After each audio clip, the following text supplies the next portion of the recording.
สวัสดีครับสวัสดีคนรักเครื่องบินบังคับวิทยุทุกคนนะครับยินดีต้อนรับเข้าสู่ช่อง Hobby Walk นะครับเมื่อวานก็ได้เห็นกันไปแล้วนะครับสำหรับเครื่องบินเทรนเนอร์ปีกบนที่สร้างจากไม้บันซ่านะครับเดี๋ยววันนี้เรามาดูเครื่องบินโฟมกันบ้างนะครับลำนี้ก็เป็นเครื่องบินบังคับวิทยุอีกลำที่สร้างขึ้นมาด้วยโฟมบอร์ด5มิลนะครับลำนี้มีชื่อว่า F117 Nighthawk ปีกกลาง1เมตร20เซนติเมตรลำตัวยาว1เมตรครับผมถ้าถามว่าลำนี้ได้แบบแปลนมาจากไหนก็ Google เลยครับคุณผู้ชมลำนี้ตามที่บอกไปครับว่าทำจากโฟมบอร์ด5มิลทั้งลำนะครับส่วนด้านหน้าตรงนี้นะครับก็รูปทรงเลขาคณิตล้วนๆเลยคุณผู้ชมดูจากรูปเอานะครับ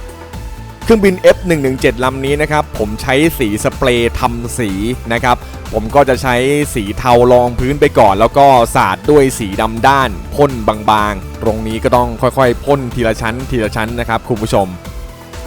ส่วนด้านล่างนะครับด้านล่างก็จะประมาณนี้นะครับด้านล่างก็จะมีแป้นสำหรับใส่ล้อทั้งหมด3จุดและในส่วนของการวางเซอร์โวและวางชุดไฟต่างๆนะครับเดี๋ยวเราจะเจาะเปิดฝาด้านล่างเพื่อที่จะทำช่องใส่อุปกรณ์ด้านในตัวลำไม่ว่าจะเป็นแบตสปีดรีซีฟทุกอย่างจะอยู่ด้านในทั้งหมดนะครับแล้วก็มอเตอร์เนี่ยผมก็จะวางแป้นมอเตอร์ไว้ด้านในนะครับแล้วก็โผล่ใบพัดออกมาด้านล่างนิดนึงคุณผู้ชมดูทรงแล้วก็คล้ายๆกับปีกบินแต่ว่าวิธีนี้ไม่รู้จะระบายลมออกได้ดีหรือเปล่านะครับเพราะว่าไม่ค่อยแน่ใจในเรื่องของการระบายอากาศเท่าไหร่นะครับคุณจะเห็นว่าด้านหน้าตรงนี้นะมันจะมี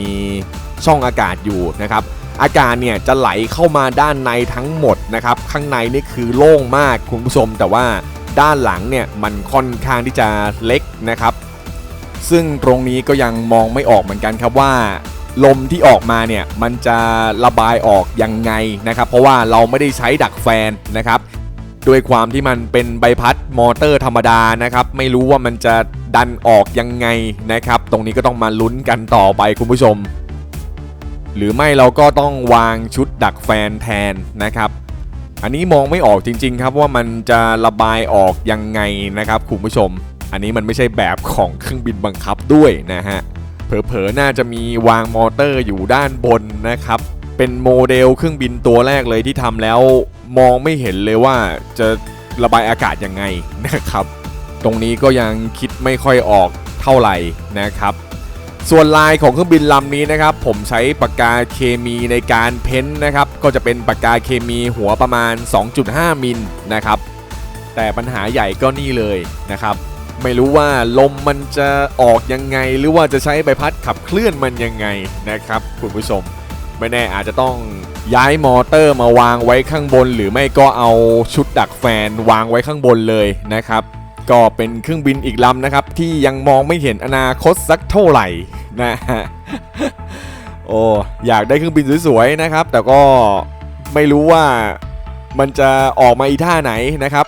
เดี๋ยวที่เหลือเนี่ยจะเอาไปวางคาร์บอนทำนู่นทำนี่ให้มันแข็งแรงซะก่อนแล้วเดี๋ยวจะมาเฟิร์สไฟท์ให้โชว์แล้วกันนะครับ